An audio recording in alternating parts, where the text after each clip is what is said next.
Bismillahirrahmanirrahim. Assalamualaikum warahmatullahi wabarakatuh. Saya akan share materi selanjutnya dari manajemen operasi mengenai strategi tata letak.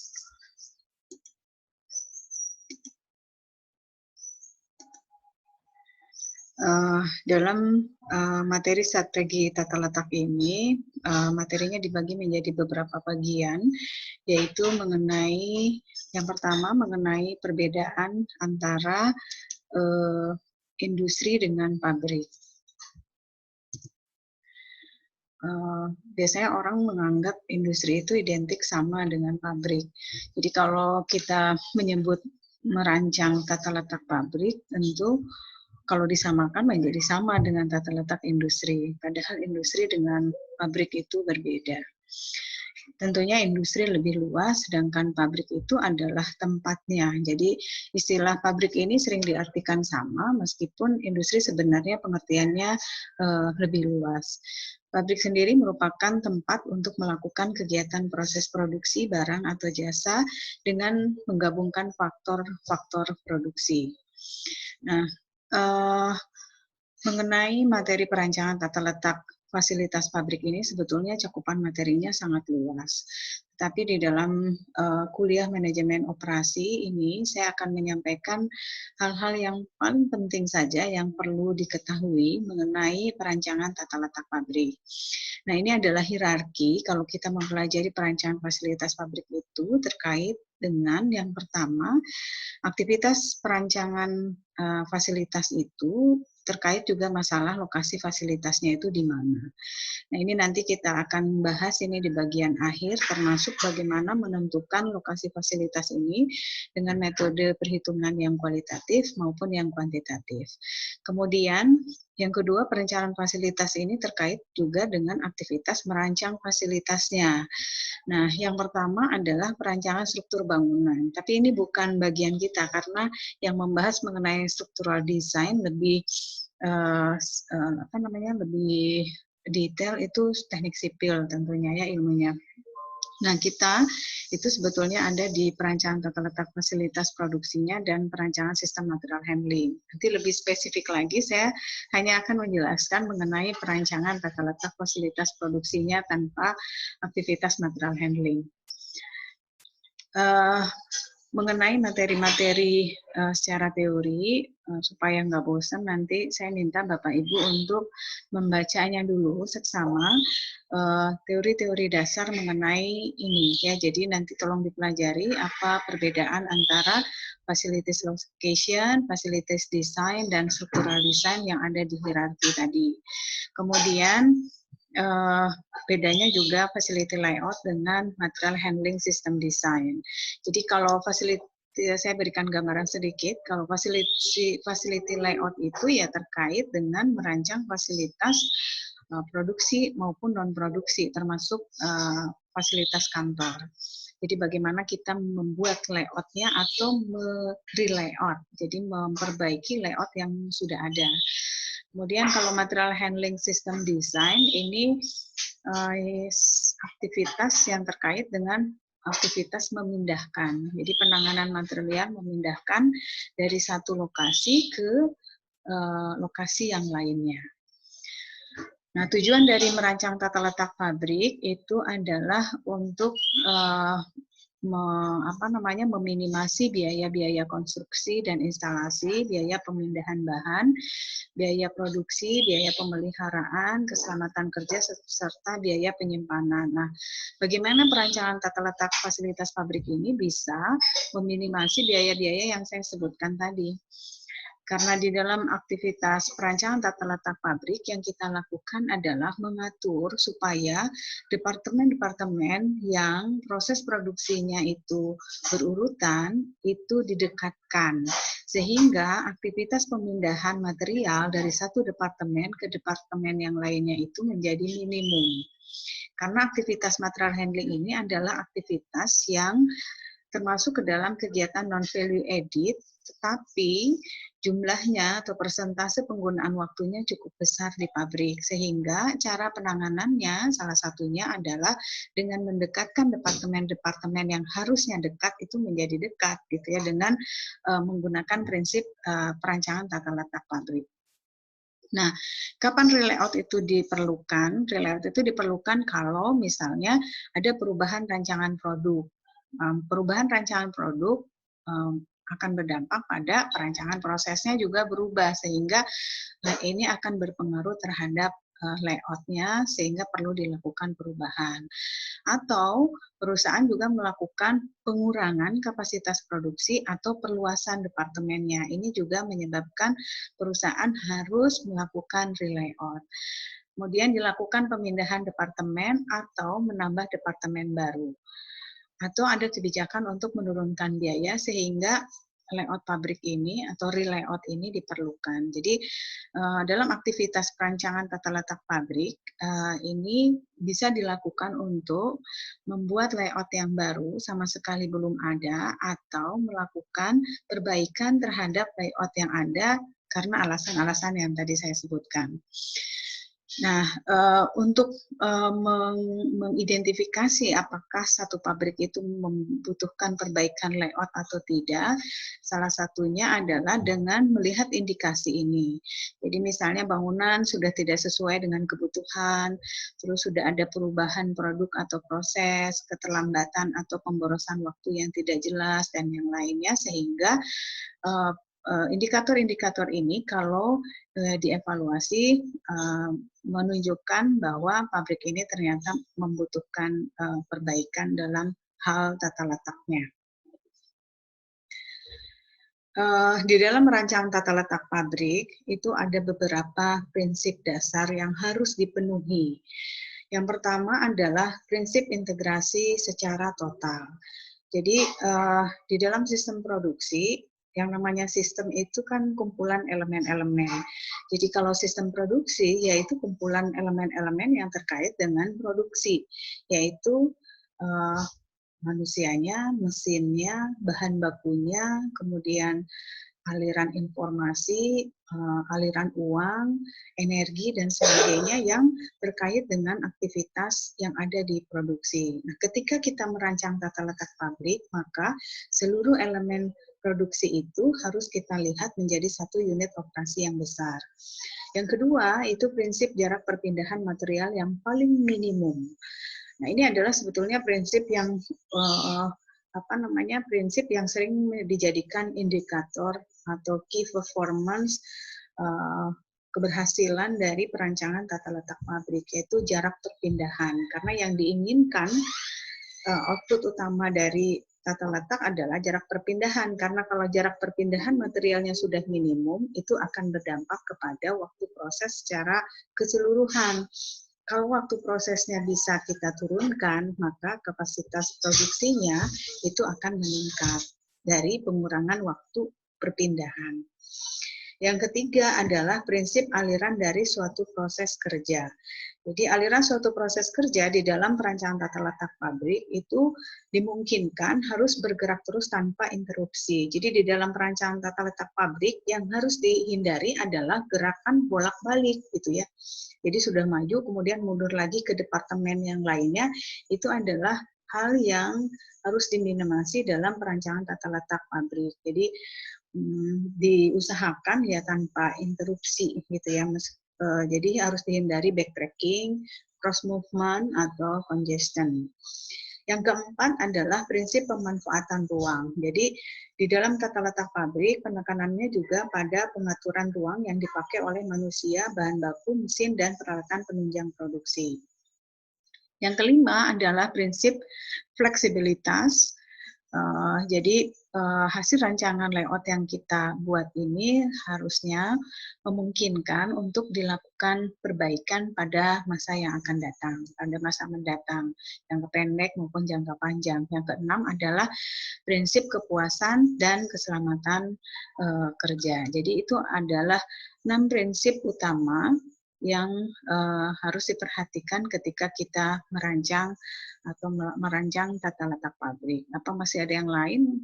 Ya, masih banyak. Jadi ada mungkin sekitar 19 atau 20 prinsip dalam perancangan tata letak pabrik yang saya sampaikan ini adalah yang utama ketika kita, prinsip yang utama yang harus dipenuhi ketika kita melakukan perancangan tata letak pabrik atau melakukan re-layout juga gitu ya. Jadi tujuannya kenapa kita harus merencanakan tata letak pabrik tadi disampaikan di awal adalah untuk meminimalkan total biaya.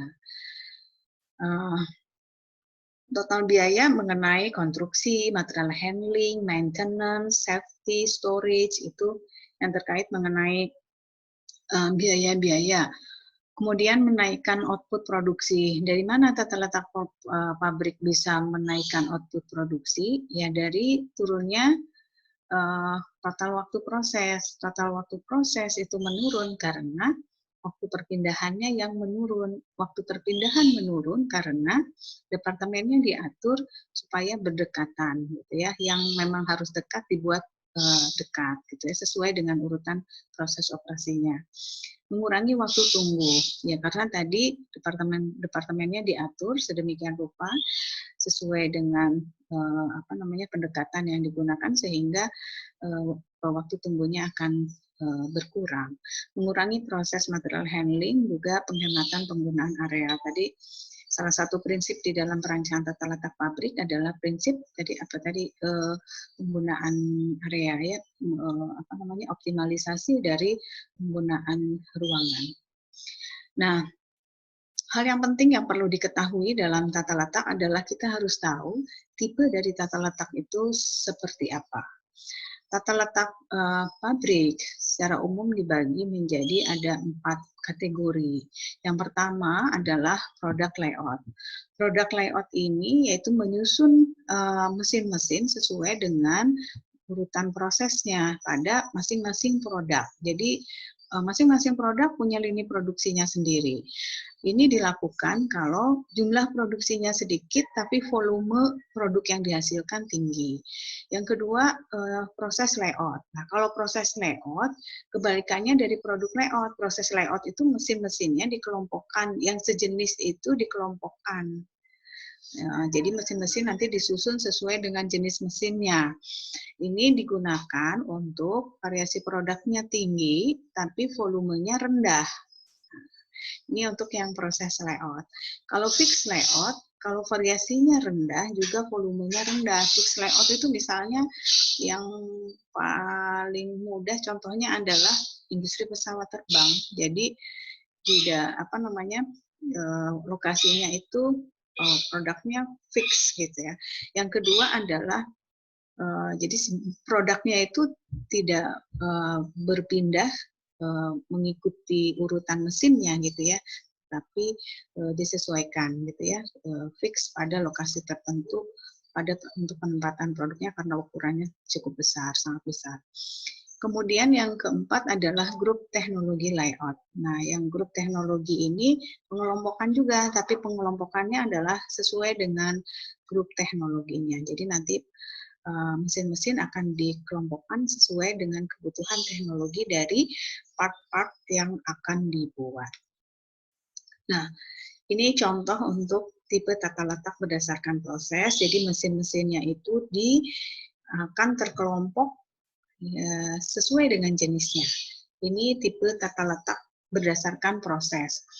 Kemudian ini nanti bisa dibaca karakteristik tata letak prosesnya. Kemudian yang ini adalah tipe tata letak yang tadi produk layout. Kalau produk layout ini layoutnya itu disesuaikan dengan produknya. Jadi masing-masing produk itu mempunyai lini produk, lini proses sendiri gitu ya. Jadi jadi kalau misalnya si A butuh mesin bubut, B butuh mesin bubut, yang C butuh mesin bubut, ya udah berarti ada 3 mesin bubut karena berada pada lini produksi yang berbeda. Itu lain dengan yang tadi proses layout. Produknya ada 3, masing-masing butuh mesin bubut, nggak perlu 3 bubutnya, bisa hanya mesin bubutnya hanya 2 atau 1, tergantung pada kebutuhannya. Kemudian yang ini yang grup teknologi yang tadi saya sampaikan, jadi nanti si produknya itu akan dikelompokkan sesuai dengan ininya apa namanya sesuai dengan kebutuhan teknologi dari masing-masing partnya. Nah ini bagaimana cara mengelompokkannya? Ini ada metodenya tersendiri gitu ya. Tapi kita tidak pelajari dalam perkuliahan ini. Jadi sebetulnya ini ada tekniknya bagaimana caranya kita mengelompokkan mesin-mesin ini sesuai dengan teknologi yang dibutuhkan pada kelompok part produk tadi. Kemudian ini yang fixed layout. Ya, jadi kalau di sini kelihatannya bahwa si mesin-mesin itu yang menghampiri produknya seperti pada industri pesawat terbang. Nah, itu saja yang yang perlu diketahui di dalam perancangan tata letak pabrik. Jadi Bapak Ibu perlu tahu untuk apa tata letak pabrik ini dipelajari, kemudian prinsip apa yang harus diperhatikan di dalam tata letak pabrik, kemudian tadi apa tipe-tipe tata letak gitu ya, tipe tata letak itu yang perlu diketahui. Nah, sekarang saya akan menjelaskan mengenai penentuan lokasi pabrik. Nah, metode judulnya penentuan lokasi pabrik. Berarti yang akan kita lakukan adalah bagaimana menentukan lokasi pabrik, apakah di daerah A, di daerah B, atau di daerah C, atau perusahaan memiliki beberapa pabrik, kemudian perusahaan mau menentukan gudangnya ditaruh di mana, gitu ya, pusat gudangnya ada di mana, apakah di kantor yang lama atau misalnya dicari titik pusat yang baru, gitu ya, untuk meminimasi biaya tentunya ya, supaya semua pabrik yang dimiliki itu bisa mendapatkan pelayanan yang memadai dari kantor pusat tadi. Nah, kenapa kita memerlukan lokasi pabrik? Yang pertama, melakukan perluasan pabrik atau pabrik berupaya untuk memecah menjadi sentral-sentral unit kerja. Atau misalnya karena ada perubahan pasar atau penyediaan tenaga kerja. Karena ini salah satu faktor yang digunakan untuk memilih lokasi pabrik adalah pasarnya ada di mana, suplai bahan bakunya ada di mana, tenaga kerjanya sebagian besar ada di mana, itu akan mempengaruhi keputusan perusahaan untuk menentukan lokasi pabrik. Nah, ini nanti bisa Bapak Ibu pelajari faktor-faktor apa saja yang penting ditentukan untuk menentukan lokasi pabrik, ya. Ya pastinya kan kalau kita menentukan pabrik yang utama ya harus tahu dulu pasarnya di mana, bahan bakunya ada di mana. Itu yang utama. Dan setelah itu tercapai ya berikutnya adalah mempertimbangkan faktor-faktor yang lain seperti faktor harga tanahnya berapa, konstruksi bangunannya seperti apa, suplai energinya seperti apa, pajaknya, kemudian faktor lain yang intangible seperti pengaruh iklim, kalau produknya itu apakah dipengaruhi oleh iklim atau tidak. Kalau dipengaruhi berarti kita harus memilih daerah-daerah yang sesuai dengan produk yang kita buat. Budaya, sikap masyarakat, peraturan, stabilitas politik, kemudahan ekspansi itu menjadi faktor-faktor yang bisa digunakan untuk memilih lokasi pabrik. Nah, sekarang kalau kita sudah bisa menentukan faktornya, bagaimana memilihnya? Kalau misalnya perusahaan mau menentukan lokasi gudang, mau di Bogor, di Tangerang, di Jakarta, apa di Depok, misalnya. Sekarang perusahaan sudah punya pabrik di beberapa lokasi. Sekarang mau menentukan gudangnya ada di mana. Gimana caranya? Faktornya sudah tahu, alternatifnya sudah tahu. Nah, sekarang bagaimana cara mengevaluasinya? Nah, untuk mengevaluasi tadi, pemilihan tadi, ada beberapa metode. Salah satunya adalah metode, ada dua yang mau saya sampaikan. Sebetulnya ada banyak ya metode untuk menghitung lokasi. Tapi saya hanya akan sampaikan dua saja. Yang pertama adalah menggunakan preference matrix. Preference berarti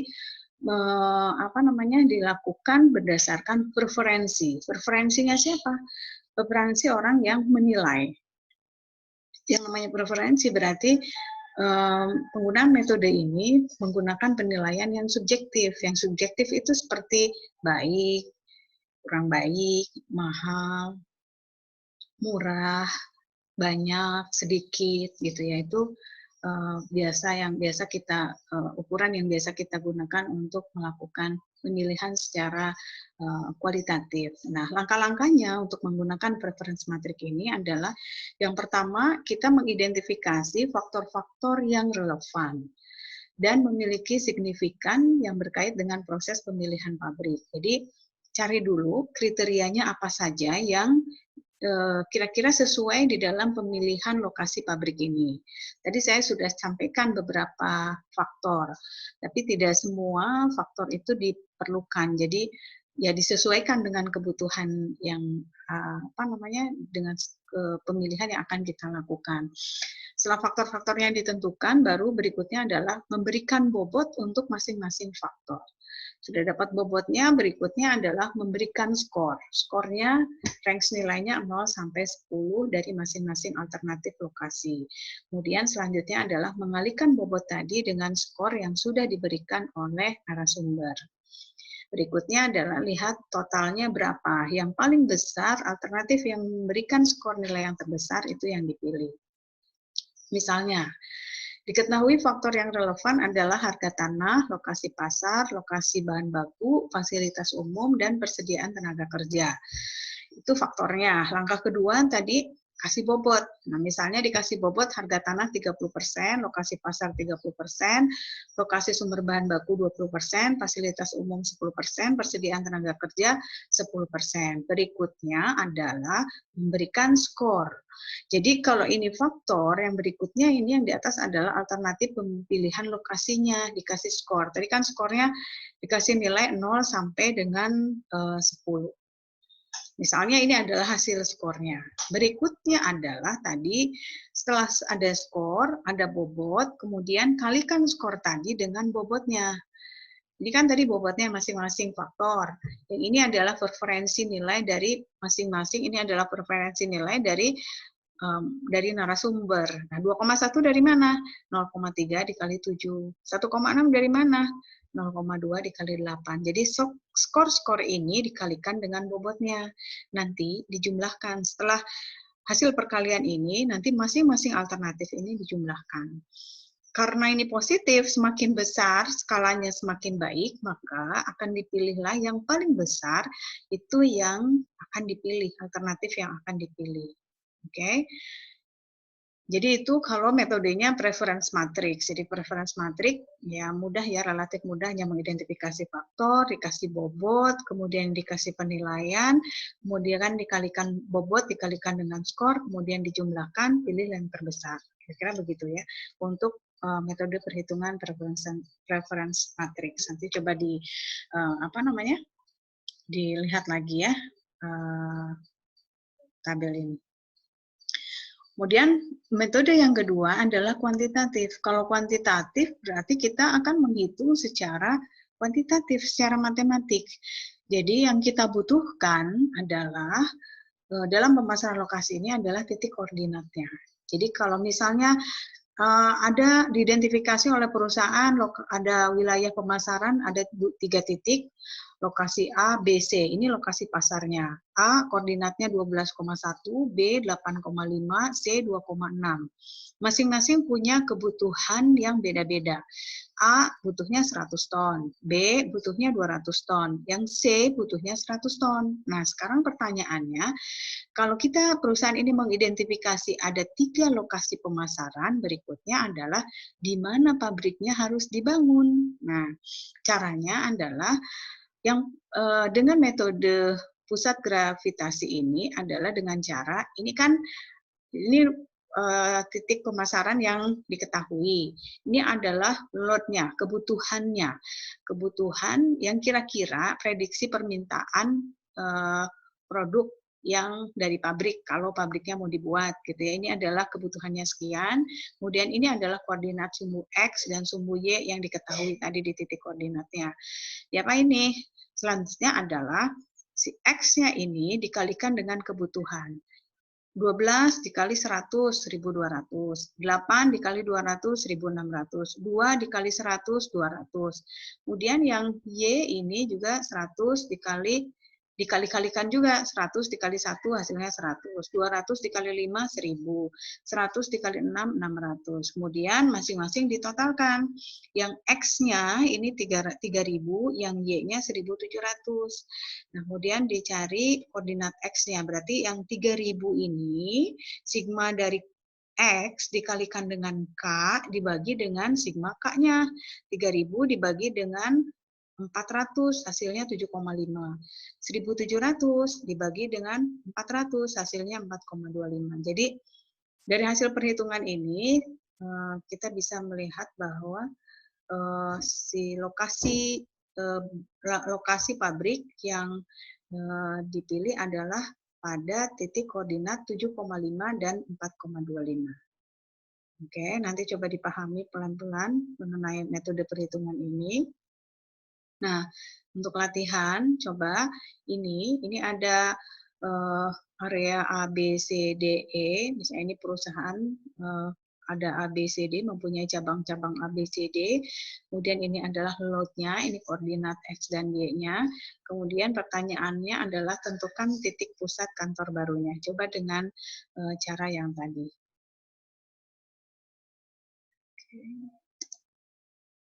Oke, itu materi yang bisa saya sampaikan. Mudah-mudahan bisa dipahami. Kalau ada pertanyaan nanti bisa ditanyakan di Google Classroom-nya atau di chat WA dengan saya. Oke, terima kasih.